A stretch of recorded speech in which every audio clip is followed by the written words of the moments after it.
8 کو پڑھیں گے۔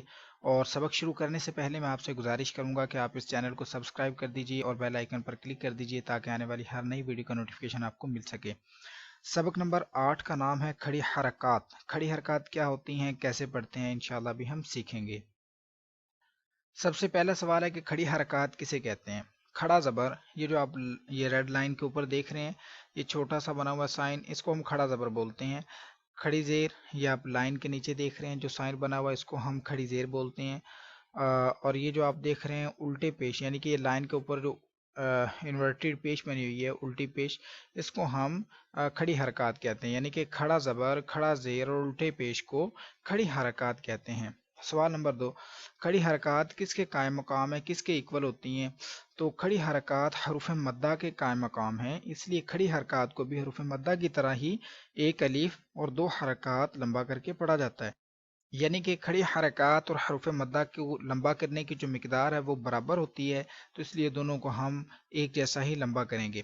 مزید ہمیں بتایا جا رہا ہے کہ اس سبق میں بھی حروف قریب الصوت ہیں، یعنی ملتی جلتی آواز والے حروف، تو ان میں ہم نے واضح فرق کرنا ہے، جیسا کہ تا ہے، تو کو موٹا کر کے پڑھنا ہے، تا کو باریک پڑھنا ہے۔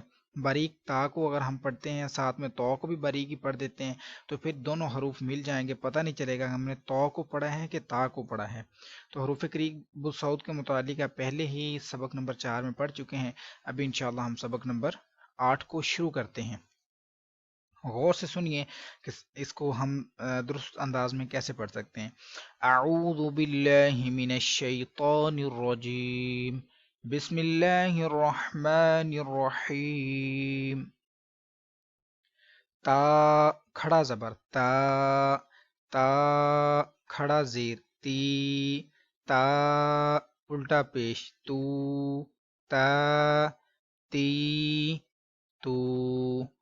اب یہ مستعلی حروف ہے، موٹا پڑھیں گے۔ حروف قریب الصوت بھی ہے، ابھی اس کی آواز تا جیسی ہے، ملتی ہے، تو ہم نے موٹا کر کے پڑھنا ہے تو کو، تاکہ اس کی آواز اس سے نہ ملے۔ تو کھڑا زبر تو کھڑا زیر تی، تو الٹا پیش تو تی تو۔ اب زا، یہ بھی حرف قریب الصوت ہے، زا کو سختی سے پڑھیں گے، سیٹی کی آواز اس پر آئے گی ہلکی سی، جیسا کہ زا، یہ سختی سے پڑھ رہے ہیں ہم، سیٹی کی آواز آ رہی ہے۔